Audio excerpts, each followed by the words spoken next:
ತುಂಬ ಈಸಿಯಾಗಿ ಮಾಡ್ಕೊಂಬಿಡ್ಬೋದು. ಈ ಪೊಟ್ಯಾಟೊ ರೈಸ್ನ ಮಕ್ಕಳಿಗೆ ಲಂಚ್ ಬಾಕ್ಸ್ಗಂತೂ ಪರ್ಫೆಕ್ಟ್ ಅಂತ ಹೇಳ್ಬೋದು. ಎಷ್ಟು ಟೇಸ್ಟಿಯಾಗಿರುತ್ತೆ ಅಂದರೆ ನಾನು ಯಾವಾಗಲೂ ವೀಡಿಯೋಗೆ ಜಸ್ಟ್ ಒಂದು ತುತ್ತು ತಿಂದು ತೋರಿಸ್ತೀನಿ, ವಿಡಿಯೋ ಆಫ್ ಮಾಡಿಬಿಡ್ತೀನಿ. ಬಟ್ ಈ ಪ್ಲೇಟ್ ಖಾಲಿ ಮಾಡೋವರೆಗೂ ಆ ಸ್ಯಾಟಿಸ್ಫ್ಯಾಕ್ಷನೇ ಆಗಲಿಲ್ಲ. ಅಷ್ಟು ಟೇಸ್ಟಿಯಾಗಿದೆ, ತುಂಬಾ ಚೆನ್ನಾಗಿದೆ. ಟ್ರೈ ಮಾಡಿ ಯಾವ ಥರ ಬಂದಿತ್ತು ಅಂತ ಕಮೆಂಟಲ್ಲಿ ತಿಳಿಸಿ. ಫಸ್ಟ್ ಒಂದು ಪಾತ್ರೆಯಲ್ಲಿ 1-2 ಸ್ಪೂನಷ್ಟು ಎಣ್ಣೆ ಹಾಕ್ತಾಯಿದ್ದೀನಿ. ಸ್ವಲ್ಪ ಸಾಸಿವೆ, ಜೀರಿಗೆ, ಕರಿಬೇವು ಹಾಕಬೇಕಾಗಿತ್ತು. ಕರಿಬೇವು ಖಾಲಿಯಾಗಿದೆ, ಕರಿಬೇವು ಹಾಕ್ತಾಯಿಲ್ಲ. ಸ್ವಲ್ಪ ಇಂಗು, ಇದೆಲ್ಲ ಚಿಟಪಟ ಅಂದಮೇಲೆ ಸಣ್ಣದಾಗಿ ಕಟ್ ಮಾಡ್ಕೊಂಡಿರೋ ಪೊಟ್ಯಾಟೋನ ನೀರಲ್ಲಿ ಚೆನ್ನಾಗಿ ವಾಶ್ ಮಾಡಿ ತೆಗೆದ್ಬಿಟ್ಟು, ಸಿಪ್ಪೆ ಎಲ್ಲ ತೆಗೆದು ಕಟ್ ಮಾಡಿದ್ದೀನಿ. ಅದನ್ನು ನೀರಲ್ಲಿ ಚೆನ್ನಾಗಿ ವಾಶ್ ಮಾಡಿಕೊಂಡು ಅದೆಲ್ಲ ಸ್ಟಾರ್ಚ್ ಹೋಗೋವರೆಗೂ ತೊಳೆದು ಇದನ್ನು ಫ್ರೈ ಮಾಡೋಕ್ಕೆ ಹಾಕಬೇಕು.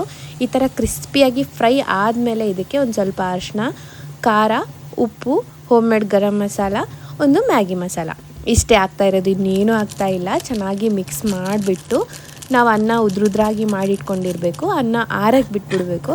ಅದನ್ನು ಇದಕ್ಕೆ ಮಿಕ್ಸ್ ಮಾಡಿಕೊಂಡು ಚೆನ್ನಾಗಿ ಹೈ ಫ್ಲೇಮಲ್ಲಿ ಒಂದು 2 ಮಿನಿಟ್ಸ್ ಚೆನ್ನಾಗಿ ಮಿಕ್ಸ್ ಮಾಡ್ಕೊಂಡ್ಬಿಟ್ರೆ ಆಯಿತು. ನಮಗೆ ಬಿಸಿ ಬಿಸಿಯಾಗಿರೋ ಟೇಸ್ಟಿಯಾಗಿರೋ ಪೊಟ್ಯಾಟೊ ರೈಸ್ ರೆಡಿಯಾಗಿರುತ್ತೆ. ರೆಸಿಪಿ ಇಷ್ಟ ಆದರೆ ಟ್ರೈ ಮಾಡಿ, ಅಕೌಂಟ್ನ ಫಾಲೋ ಮಾಡೋದು ಮರಿಬೇಡಿ. ಬಾಯ್.